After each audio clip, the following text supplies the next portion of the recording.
할렐루야, 좋은 아침입니다. 하나님의 사랑이 저와 여러분과 함께 하십니다. 하나님은 사랑하시기 때문에 우리가 주님을 끝까지 의지하고 또 주께서 우리에게 말씀하시는 걸 듣기 원하시죠. 또한 하나님께서 우리를 사랑하시기에 때로는 치시기도 하고 징벌하시기도 합니다. 징계하기도 하시죠. 이런 놀라운 하나님의 사랑을 잊지 아니하고 하나님 꼭 붙들고 살아가는 저와 여러분의 삶이 되기를 원합니다. 오늘은 2015년 7월 6일 월요일입니다. 오늘 우리에게 주시는 말씀은 주님이 침묵하시기 전에 돌이키십시오. 열왕기하 15장 17절에서 38절 말씀입니다. 오늘 말씀은 계속 이 북이스라엘과 남유다를 계속 왔다 갔다 하면서 이 열왕기 상하, 특별히 하는 보여주고 있는데 오늘은 이제 북이스라엘의 이제 마지막 호세아 왕까지를 소개하고 있습니다. 그리고 후반부에는 남유다 왕에 관한 요담 왕에 관한 말씀이 이어지죠. 첫 번째 메시지는 이것입니다. 하나님을 의지하지 않은 것, 하나님을 끝까지 붙들고 하나님을 신뢰하지 않는 것, 이것이 하나님 보시기에 악한 모습이다 라는 것입니다. 오늘 본문에 나오는 이 북이스라엘 왕, 특별히 무나헴에 관한 말씀이 앞부분에 시작이 되는데 아수르 왕이 쳐들어왔을 때 그는 은 1000달러, 1000달란트, 은 1000달란트를 이 아수르 왕에게 주어서 지키려고 합니다. 근데 그 은을 이스라엘 모든 큰 부자에게서 강탈해서 모았다고 기록을 합니다. 문제는 당장 해결했을지 모르지만 하나님 의지하지 않았고 그리고 사람들에게 강탈을 했고, 그러니까 하나님과의 관계에서는 하나님 의지하지 않는 죄, 그 다음에 사람들에게서는 강탈하고 이런 사람에게 하나님에게 잘못한 죄를 짓는 이런 모습을 보여주죠. 어려움과 문제를 돈으로 해결할 수 있다고 생각했던, 즉 하나님과 상관없이 살려고 했던 무나함의 모습, 하나님을 의지하지 않는 것이 큰 죄인 줄 기억하시기 바랍니다. 하나님을 의지하는 것만이 우리가 하나님과의 관계에서 가장 중요한 시간입니다.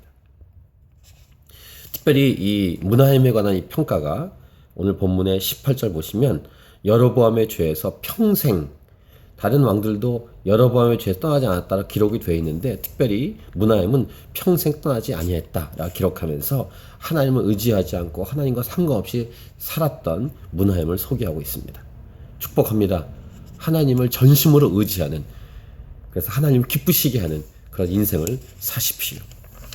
또 호세아 왕까지의 이런 짧고 짧은 기간을 왕으로 보냈던 이 북이스라엘 왕들의 모습을 끝까지 볼 때 특징이 하나 있는데, 결국은 오늘 본문에서 이어지는 이 북이스라엘의 왕들, 이스라엘의 왕들을 보면서 여호와 보시기에 악을 행했다라는 것이 공통점일 뿐만 아니라 특별히 하나님이 그 기간에는 무나헴부터 호세아까지 보면은 말씀이 없으십니다.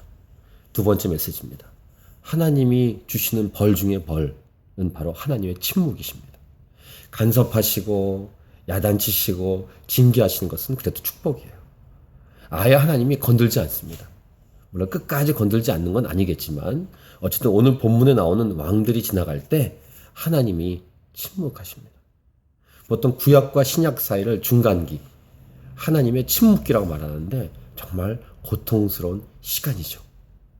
이 북이스라엘 이 왕들, 이 악한 왕들이 지나갈 때 침묵하시는 하나님, 말씀하지 않으신 하나님. 아모스가 말합니다. 8장 11절에서 가장 큰 기갈은 무엇인가? 하나님이 말씀이 없는 기갈입니다. 하나님 말씀을 중간중간 순간순간 듣는 것이 얼마나 축복인 줄 아십니까? 때로는 야단치는 말씀이라도 마치 부모와 자녀 가운데 사이에서 야단치시더라도 부모님이 살아계셔서 말씀하셔 간섭하시는 것이 얼마나 좋은 때입니까? 근데 부모님이 안 계시거나 아예 부모님이 무관심한 것, 이것은 자녀에게 정말 불행 중에 불행 아니겠습니까? 마찬가지로 영의 아버지이시고 모든 것의 주인이신 하나님이 아예 말씀하지 않는다고 생각해 보십시오. 이건 정말로 저주 중에 저주라는 것입니다. 이렇게 큐티하는 것, 즉 큐티한다는 것은 무엇입니까? 하나님과 1대1로 만나는 시간인데 그때 하나님의 말씀, 하나님 마음, 하나님의 생각이 쏟아지는 시간, 그건 정말 축복입니다.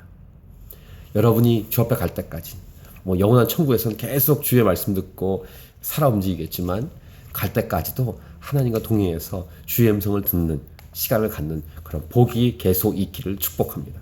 또 하나님이 계속 여러분에게 말씀하시기를 축복합니다. 세 번째는 남유다 왕 요담의 왕의 기록인데, 근데 요담은 오늘 본문을 잘 보시면 이 34절 요담이 그의 아버지 우시아의 모든 행위대로 여호와께서 보시기에 정직히 행하였습니다. 그러니까 앞에 북이스라엘 왕들에 비해서는 괜찮은 왕이에요. 그런데 보시면 37절에 그때 여호와께서 비로소 아람 왕 르신과 르말야의 아들 베가를 보내 유다를 치게 하십니다. 그래도 정직히 행한 왕인데 왜 치실까? 아까 말씀드린 것처럼 하나님의 간섭입니다. 이거 축복이에요. 히브리서 12장에서 아버지가 아들이니까 징계하지 않겠느냐, 아들이니까 치지 않겠느냐. 그러니까 치는 것만이 그렇다는 건 아니지만 치고 징계하는 것을 통해서 아버지와 아들의 관계구나, 이렇게 알 수 있다고 말씀하신 12장 말씀을 기억할 때 남유다를 하나님 여전히 사랑하시고 간섭하신다는 사실, 관심이 있다는 사실을 증명한 게 아니겠습니까? 앞에 나온 것처럼 아예 북이스라엘 왕들 이때는 아예 말씀하지 않으시고 간섭도 안 하시는데, 하나님의 간섭이 있을 때 그것이 비록 아플지라도 사랑인 줄 믿고 축복인 줄 믿고 더 하나님 옆에 나아가 잘 사는, 물론 그래서 하나님이 나중에 복을 주시고 하나님이 잘해주시면 더 좋죠. 그렇게 살아가는, 하나님의 간섭이 사랑인 줄 믿고 치셔도 고난도 기쁨인 줄 알고 즐거움인 줄 알고 살아가는 저와 여러분의 삶이 되길 축복합니다. 첫 번째, 하나님 의지하는 것. 두 번째, 하나님이 말씀해 주셔야 되는 것. 세 번째, 하나님이 치셔도 축복이라는 것. 이것을 기억하고 오늘 이 하루도 하나님과 동행하며 승리하는 귀한 하루가 되기를 축복합니다. 할렐루야, 파이팅!